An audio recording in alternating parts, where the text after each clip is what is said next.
Welcome to our channel Tollyradar. నేను మీ journalist Yagnamurthy. అఖండ 2 కోసం ఇప్పుడు 3 ఓటీటీ దిగ్గజాలు పోటీ పడుతున్నాయని చెప్పేసి సమాచారం అందుతూ ఉంది. షూటింగ్ కూడా ఆల్మోస్ట్ దాదాపు అయిపోవచ్చింది. సెప్టెంబర్ 25వ తేదీ ఈ సినిమాని విడుదల చేయడానికి నిర్మాతలు 14 రీల్స్ ప్లస్ వాళ్ళు అన్ని సన్నాహాలు చేస్తున్నారు. నందమూరి బాలకృష్ణ, బోయపాటి శ్రీను కాంబినేషన్లో వస్తున్నటువంటి 4వ సినిమా కావటం, గతంలో ఆ ఇద్దరు కలిసి పనిచేసినటువంటి 3 సినిమాలు ఒకదాని మించి ఒకటి బ్లాక్ బస్టర్ కావడంతో అఖండ 2 మీద అంచనాలు అంబరాన్ని చుంబిస్తున్నాయని చెప్పాలి. సో మ్యూజికల్గా ఆ సినిమా ఎలా ఉంటుంది అనేటువంటి విషయం ఇప్పటిదాకా బయటికి తెలియకపోయినా ఈ మధ్య ఏదో ఒక చిన్న గ్లింప్స్ మాత్రం రిలీజ్ చేసిన విషయం మనం చూసాం. బాలయ్య చేసినటువంటి వీరవిహారం చూసాం. హిమాలయ సానువులపై దుండగులతో ఆయన తన బల్యంతో వీరోచితంగా పోరాడుతున్నటువంటి ఆ సన్నివేశాలు రోమాంచితంగా ఉన్నాయని చెప్పేసి చాలామంది అభిప్రాయపడ్డారు. అభిమానుల ఆనందానికైతే అవధులు లేకుండా పోయాయి. ఈ సినిమా సెప్టెంబర్ 20వ తేదీ విడుదలవుతున్నటువంటి విషయం తెలిసి కూడా ఈ సినిమా ఓటీటీ హక్కుల కోసం ఎన్ని అయితే ఓటీటీ సంస్థలు ఉంటాయో అవన్నీ కూడా పోటీలో ఉన్నాయి. అయితే దిగ్గజ సంస్థలైనటువంటి నెట్ఫ్లిక్స్, అమెజాన్ ప్రైమ్ వీడియో ఇప్పటికే ఈ సినిమా ఓటీటీ హక్కుల కోసం ఒకదానితో ఒకటి పోటీ పడుతున్నాయని చెప్పేసి ఇదివరకు మనం చెప్పుకున్నాం. ఇప్పుడు లేటెస్ట్గా మరో ఓటీటీ దిగ్గజం బరిలోకి దిగింది అని చెప్పేసి వినిపిస్తూ ఉంది. అది ఏదో కాదు, రిలయన్స్ సంస్థకు చెందినటువంటి జియో హాట్స్టార్. సో డిస్నీ నుంచి స్టార్ విడిపోయిన తర్వాత జియో ఆ హాట్స్టార్ తోటి సంయుక్తంగా పార్ట్నర్షిప్ను కలుపుకొని జియో హాట్స్టార్గా ఆ ఓటీటీ ప్లాట్ఫామ్ మారటం మనం చూసాం. సో ఈ మధ్యకాలంలో క్రికెట్కి సంబంధించినటువంటి అన్ని ప్రసార హక్కుల్ని కూడా ఈ జియో హాట్స్టారే మనకు అందిస్తూ ఉంది. సో ఇప్పుడు అఖండ 2 ఓటీటీ హక్కుల కోసం ఈ జియో హాట్స్టార్ కూడా రంగంలోకి దిగడంతో పోటీ మరింత రసవత్తంగా మారిందని చెప్పేసి వినిపిస్తూ ఉంది. మేకర్స్ అయితే ఈ డిజిటల్ హక్కులకి 60 కోట్ల రూపాయలు ఆశిస్తున్నారు అని చెప్పేసి ఇండస్ట్రీ వర్గాల్లో ఒక ప్రచారం అయితే ఉంది. మరి కేవలం ఓటీటీ హక్కులకి 60 కోట్ల రూపాయలు మరి ఈ ఓటీటీ సంస్థలు వెచ్చిస్తాయా అనేది ఒక ఆసక్తికరమైనటువంటి అంశంగా మారింది. సో ఏ సంస్థ అంత పెద్ద మొత్తం చెల్లించడానికి ముందుకు వస్తుంది, నిజంగా ఆ స్థాయిలో డబ్బులు పెట్టడానికి ఆ సంస్థలు రెడీగా ఉన్నాయా? మొత్తానికైతే ఒక పోటీ అయితే నెలకొని ఉంది.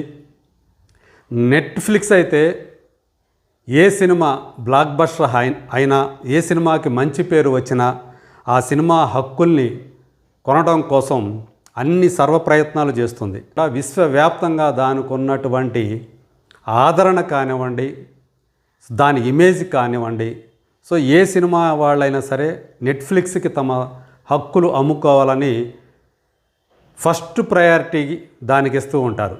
ఇప్పుడు మరి అఖండ 2 కూడా నెట్ఫ్లిక్స్ ఎంత కోట్ చేస్తుంది ఏంటి అనే దాని మీద ఆ సంస్థకి హక్కులు ఇస్తారా లేదా అనే విషయం ఆధారపడి ఉంది.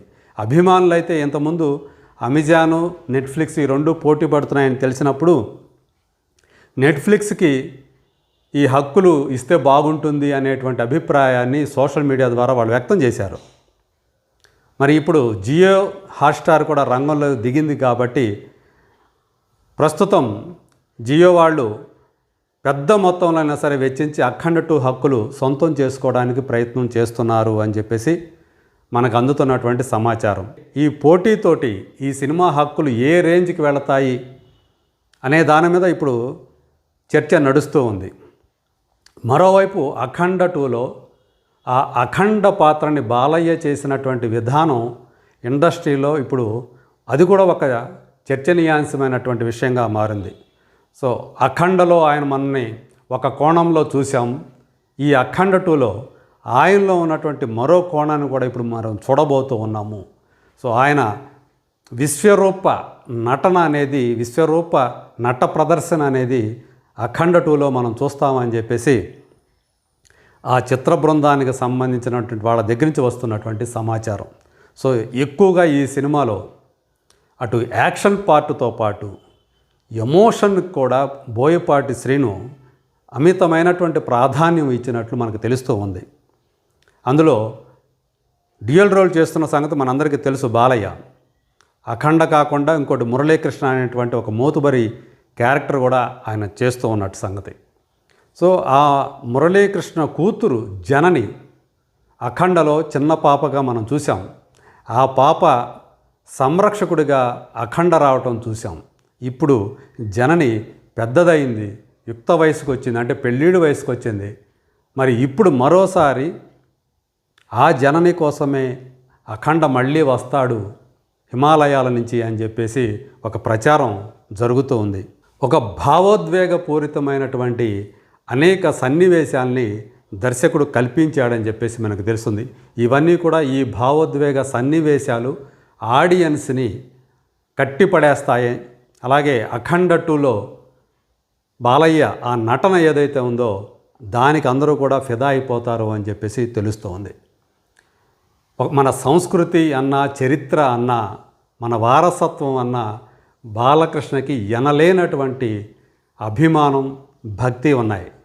గతంలో ఆయన పలు పౌరాణిక పాత్రలు చేశారు. తను యంగ్స్టర్గా ఉన్నప్పుడే వేములవాడ భీమకవి అనేటువంటి సినిమాలో ఆ భీమకవి పాత్రను ఆయన చేశారు.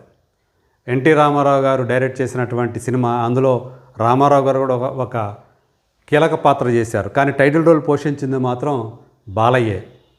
ఆ భీమకవి పాత్రలో బాలయ్య చేసిన నటనని అప్పుడు అందరూ కూడా ప్రశంసించారు.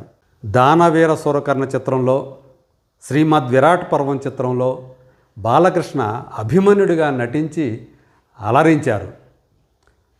దానవీర సూరకర్ణలో అయితే ఆ కురుక్షేత్ర సంగ్రామంలో 10 నిమిషాల సేపు ఆయన మీద చిత్రీకరించినటువంటి ఆ పద్మవ్యూహం సన్నివేశం నిజంగా చాలా గొప్పగా వచ్చిందని చెప్పేసి అందరూ కూడా అభివర్ణించారు, అభినందించారు.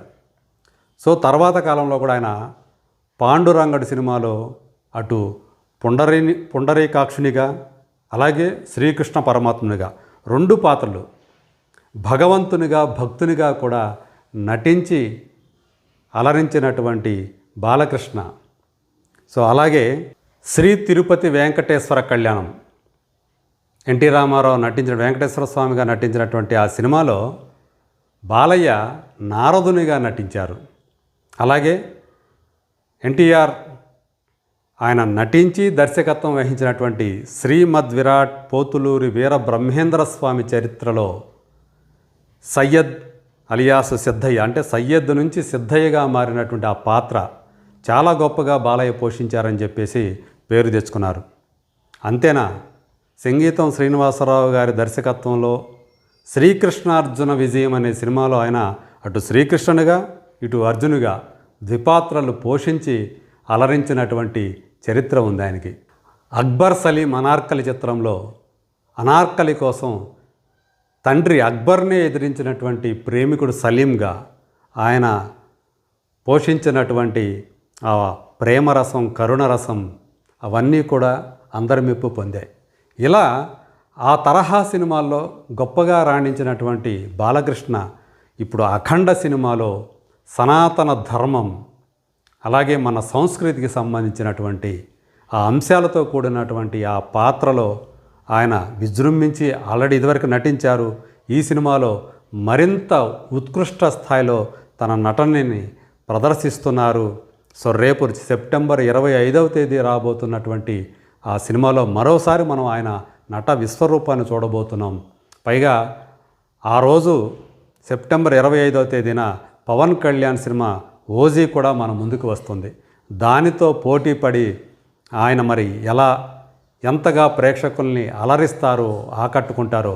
మరి ఆ సినిమా పోటీలో ఉన్నప్పటికీ కూడా ఈరోజు 3 దిగ్గజ ఓటీ సంస్థలు అఖండ 2 కోసం పోటీ పడుతున్నాయంటే ఆ బాలకృష్ణ చేసినటువంటి ఆ పాత్రకి ఉన్నటువంటి శక్తి కానివ్వండి, అలాగే బాలయ్య బోయపాటి శ్రీను కాంబినేషన్కి ఉన్నటువంటి శక్తి కానివ్వండి, అదే ఆ సినిమా కోసం ఇంతలా అందరూ కూడా పోటీ పడేలా వాటి హక్కుల కోసం రేపు థియేట్రికల్ హక్కుల కోసం కూడా అదే పోటీ ఉంది. సో అలా బాలయ్య ఈరోజు ఇప్పుడు కూడా తాను మిగతా అగ్రతారలతోటి పోటీలో ఉన్నానని చెప్పేసి మరోసారి మనకి చాటి చెప్తున్నారు. చూద్దాం ఎంతగా అఖండ 2 తోటి మనల్ని ఆయన అలరిస్తాడో.